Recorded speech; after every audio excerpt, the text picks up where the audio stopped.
ஒரே ஒரு Instagram post. ஆனா, அதுல இருக்கிற வலியும் வேதனையும் இப்ப சோசியல் மீடியா வந்து அதிர வச்சுடுச்சு. "இனி ரவிமோகன் உங்க வசம்" அப்படின்னு அவங்க சொன்னாங்க. அந்த ஒரு சென்டென்ஸ் தான் இப்ப எல்லாரையுமே வந்து ஷாக் ஆக்கிடுச்சு. ஆக்டர் ரவிமோகனும் அவரோட வைஃப் ஆர்த்தியும் வந்து பிரிஞ்சு வாழ்றது எல்லாருக்குமே வந்து தெரியும். அந்த நேரத்துல ரவிக்கு வந்து சப்போர்ட்டா சிங்கர் கணேஷா தான் வந்து இருந்தாங்க. நெறைய ஈவென்ட்ஸ்ல 2 பேருமே தான் வந்து சேர்ந்து வந்திருக்காங்க.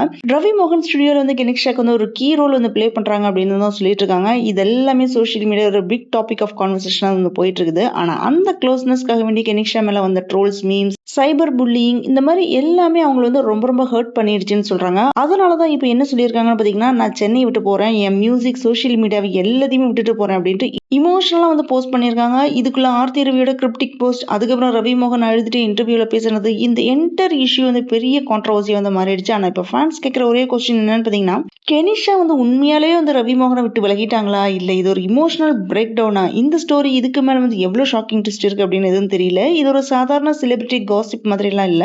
3 பேரோட லைஃபையும் வந்து தலைகீழா மாத்தின இமோஷனல் ஸ்டோரி அப்படின்னு சொல்லலாம். இதுக்கு பின்னால இருக்கிற ஃபுல் உண்மை, ஷாக்கிங் ட்விஸ்ட், இன்னும் ரிலீஸ் ஆகாத நிறைய விஷயம் எல்லாமே ஃபுல் வீடியோல இருக்கு. அதனால அந்த வீடியோ மிஸ் பண்ணாம பாருங்க.